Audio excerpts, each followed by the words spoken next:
A lot of people think self awareness is a great thing, especially with a lot of idiots running around. But I heard Jordan Peterson talking about this topic, and he basically said people can get so self aware that it can make them unhappy. Another thing I want to talk about in this video is how self awareness can easily turn into overthinking and make you procrastinate. So I'll tell you an analogy to give you a clearer idea of how your mind holds you back from being who you want to be in life. And somewhere in the video, I'll tell you about a book that helped me with this problem. So, to understand the concept more, here's an analogy. It's like a coach telling you to swim 20 laps. You grind it through, you're exhausted, you climb out of the pool, only to hear, actually, you got 10 more laps. That's what it feels like when you're too self aware and keep finding new problems inside your mind. So, you research your problems in hopes of getting a better grasp on it, know your enemy, that sort of thing. And here's a trap I fall into a lot. Every time you think you're healing or making progress and you think you finally found what it feels like the answer to most of your problems, here comes another problem from the depths of your mind and overthinking. And that's when self awareness is no longer good for you, it's also bad for you. Your mind is probably telling you that you have your situation all wrong. You need to think more instead of committing actions. You need to read another book or watch another self improvement YouTube video to know all the knowledge so you can have the right and perfect game plan so you don't fit so you can minimize your chances of failing. Those thoughts are telling you you're not enough.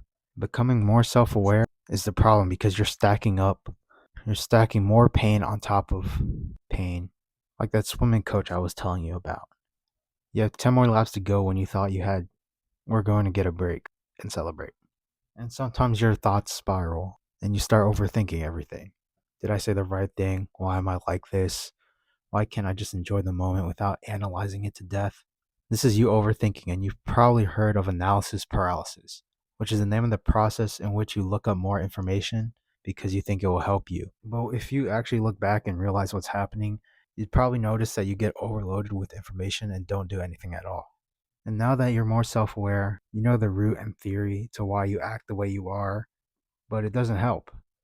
In fact, you might feel worse because now you're feeling a little bit broken and you don't have that ignorance and delusion pushing you forward because you think you can do, making you feel like you can do anything. Maybe in your relationships, you stop reaching out, you pull away, not because you don't want love and friend, not because you don't want love and friends, but because you're watching yourself, scared of the idea that you'll mess up. So you isolate yourself and you hate knowing that all of that knowledge won't help you. And you can't really focus and work well. Your brain has 1,000 tabs on, most of them looping back to the thought that I should be better now. You feel lazy, but it's not laziness, it's mental exhaustion from battling your own mind. Here's what I learned: healing isn't linear. Self awareness isn't the same as self compassion.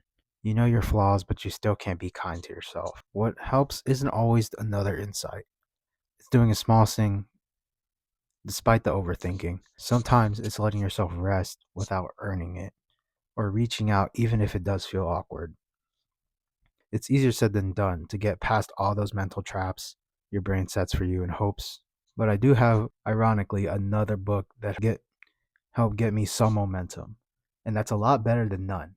Because even if you do get a little bit momentum, that's a lot of that's a lot more of a chance of getting that big momentum you really want than if you did nothing at all and kept reading, kept reflecting. That doesn't build momentum in the outside world. You're just thinking more and gathering more knowledge inside your head. So this book I've read helped me just get past those traps so I would stop procrastinating for too long and take some action instead.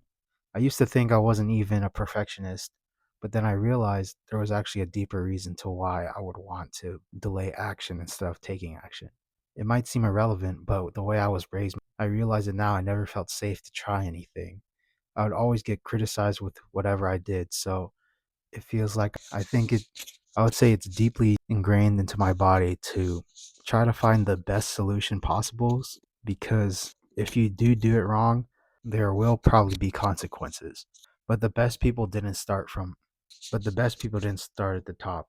Michael Jordan missed tons of shots, lost a lot of games before he could be the greatest. You have to be a bit mediocre before you can start producing some good stuff. So the book I used to start taking action is called The Now Habit by Neil Fiore. I hope I said that right. You're not broken for feeling stuck. Sometimes the most powerful thing isn't knowing. The most powerful thing isn't knowing more. It's letting go of the pressure to fix everything all at once.